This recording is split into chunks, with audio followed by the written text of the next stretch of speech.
बीरबल की खिचड़ी। एक दिन सुबह बादशाह अकबर बीरबल और उनके मित्र के साथ बाहर नदी के पास बैठे थे। तभी बादशाह अकबर कहते हैं कि इस ठंडी के समय में कौन काम करता है। तभी बादशाह अकबर के मित्र कहते हैं कि कोई मूर्ख ही होगा जो इस समय काम करते हैं। और तभी बादशाह अकबर नदी के पानी से अपना मुंह धोते हैं और देखते हैं पानी बहुत ठंडा है और कहते हैं इस समय सभी लोग अपने घर में ही होंगे। परंतु कुछ देर बाद बीरबल बादशाह अकबर से कहता है कि आप गलत है, कई लोग ऐसे भी हैं जो ठंडे के समय परिश्रम करके अपने घर को चला रहे हैं। तभी बादशाह अकबर गुस्सा होकर बीरबल से कहते हैं कि तुम मेरे हर बात को गलत क्यों ठहराते हो।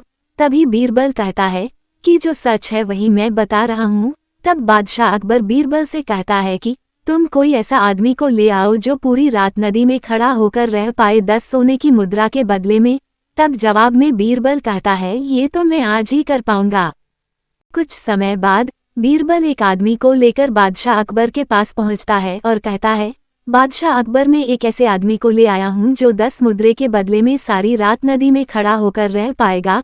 तभी महाराज हंसी के साथ कहते हैं हे मूर्ख आदमी, तुम कैसे मूर्ख हो, तुम अपनी जान के बारे में ना सोचकर सारी रात 10 मुद्रा के बदले में नदी में खड़े रहोगे। ये सुनकर वह बालक कहता है मुझे पैसे का बहुत जरूरत है, इस वजह से मैं इस ठंडे को भी सहन करूंगा। बादशाह अकबर उस बालक को कहते हैं गंगाराम, तुम आज 2 सैनिक के निगरानी में रहोगे और यदि तुम पूरी रात उस ठंडे नदी में खड़े होकर रह पाते हो तब तुम्हें इनाम में 10 सोने का मुद्रा दूंगा। बादशाह के कहने के अनुसार वह बालक गंगाराम पूरे रात 2 सैनिक के निगरानी में नदी में खड़ा रहता है। फिर अगले दिन जब सुबह होता है तब बादशाह अकबर गंगाराम को अपने दरबार पर बुलाता है और फिर अकबर देखता है कि वो गंगाराम उसके सामने खड़ा है। बादशाह अकबर गंगाराम को खड़ा हुआ देखता है तब वो गंगाराम से कहता है गंगाराम, तुम झूठ बोल रहे हो, तुम पूरी रात नदी के सामने खड़ा नहीं रह सकते। फिर अचानक 2 सैनिक आकर कहते हैं नहीं बादशाह, वह गंगाराम पूरी रात नदी में खड़ा रहा था।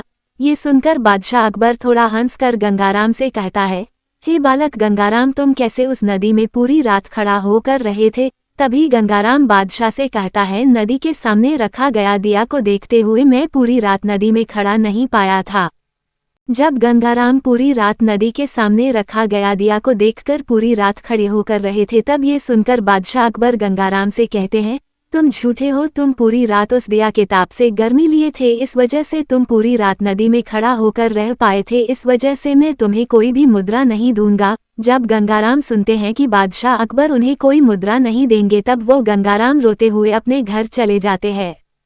गंगाराम को दुखी देखता हुआ बीरबल बहुत उदास हो पड़ता है और वह बादशाह अकबर से कहता है बादशाह अकबर, आप आज दोपहर को भोजन के लिए मेरे घर आएगा। दोपहर का वक्त हो गया परंतु बीरबल का खाना अभी तक तैयार नहीं हुआ है। बादशाह अकबर अपने सैनिक को बार बार बीरबल के घर भेज रहे हैं पकवान तैयार हुआ या नहीं देखने के लिए, परंतु बहुत देर हो गया परंतु अभी तक बीरबल का खाना नहीं पका। बीरबल के देरी के कारण बादशाह खुद बीरबल के घर पहुंचते हैं और देखते हैं कि बीरबल खिचड़ी बना रहे हैं। परंतु तभी सब लोग ये देखकर चौंक जाते हैं कि खिचड़ी बनाने का हांडी आग से बहुत ऊपर है। और तभी बादशाह अकबर बीरबल से पूछते हैं बीरबल, तुम इतने मूर्ख कब बने, इतनी दूर पर आग रखने से कभी भी खिचड़ी नहीं बनेगा। फिर बीरबल कहता है कि बादशाह, आप तो आज सुबह कहे थे कि गंगालाल को बहुत दूर रखा दिया से गर्मी मिला था तो पकवान क्यों नहीं बन सकत। ये सुनकर बादशाह समझ जाते हैं कि वो कितनी बड़ी गलती किए हैं।